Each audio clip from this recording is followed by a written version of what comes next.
Before you eat, you smell food. Imagine your nose was here and your mouth is here. You start working out, you know, like a gym. But look, you have eyebrows above your eyes. Why? Because the sweat contains the salt. If it keeps going to your eye, it will damage it. You have a joint in your elbows. Why? In order for us to give and take and to eat. So that indicates, that's why in the Quran Allah said, within yourselves there is a signs for the existence of the Creator. So we should be grateful to Him.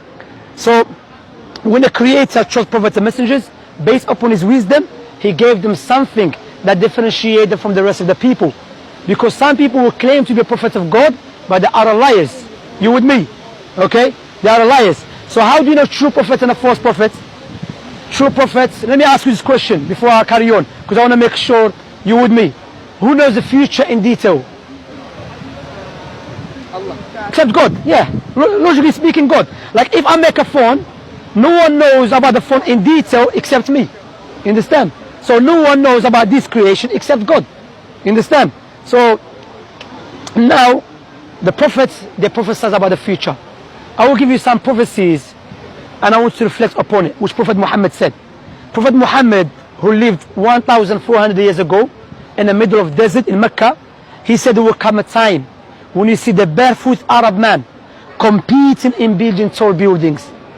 What you have to understand, when the Prophet Muhammad mentioned that, alayhi salatu wasalam, the Arabs were not known to build tall buildings. Those who were known during those days, the Persians, the Romans, the Egyptians, the Greeks. Let me ask you this question. Where is the tallest building in the world? Dubai.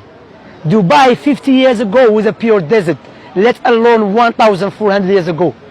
So how a man that lived 1,400 years ago knew about something precisely, specifically, detailed? Another one, Prophet Muhammad said there will come a time when the Arabs stop using the camels as a riding beast, and they will use something as a box. Listen to this carefully. Something as a box that will carry them from their houses to the mosque with their wives. The question you ask yourself, we know the camels to the Arab man is like his wife, you know, like family. That's what they use all the time. But we know now, if you go to the Arab world, what they use? Cars. And the Prophet Muhammad, what he said? Like a box. So how he knew that?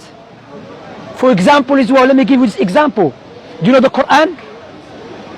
The book, the holy book of the Muslims. The holy book of the Muslims, Allah mentioned in the Quran 1,400 years ago that this book, Allah revealed it in the way will be easy for the people to memorize it.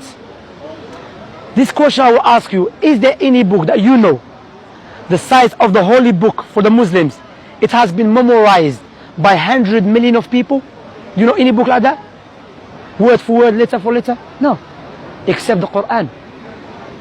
Imagine, even Denmark, you have Muslims there. You know, Somalians have Somalians there, mashallah. And Somalians, they're known to memorize the Quran. Allah Mabarak, may Allah bless them. So word for word, in Africa, in Europe, in America, Muslims memorize the Quran word for word, letter for letter. If Prophet Muhammad was a false prophet, how was he able to say the book that I came with will be memorized by everyone? That speech is a speech of the Creator who knows about His creation. Make sense? Okay, now let me ask you. Imagine I give you £2 million as a gift. What would you say to me at least? Thank you. £2 million is a big money. You go to Denmark, you live a nice life. Nice house, nice car, nice wife, okay? Or nice husband, okay? There's a woman here as well, okay? Now I will give you £2 million on a condition, give me your 2 eyes. Would you do that? No, go. Why? Because your eyes are more valuable than £2 million. So why don't we be grateful to the one who gave us eyes for free? See, that's what Allah said in the Quran. If you try to count Allah's blessings upon you, you will never be able to do so. If someone come with a gun try to kill us, we will do anything to save our life, because the life is so dear to us. So why we are not grateful to God? And all of us here, we should be grateful to God, correct?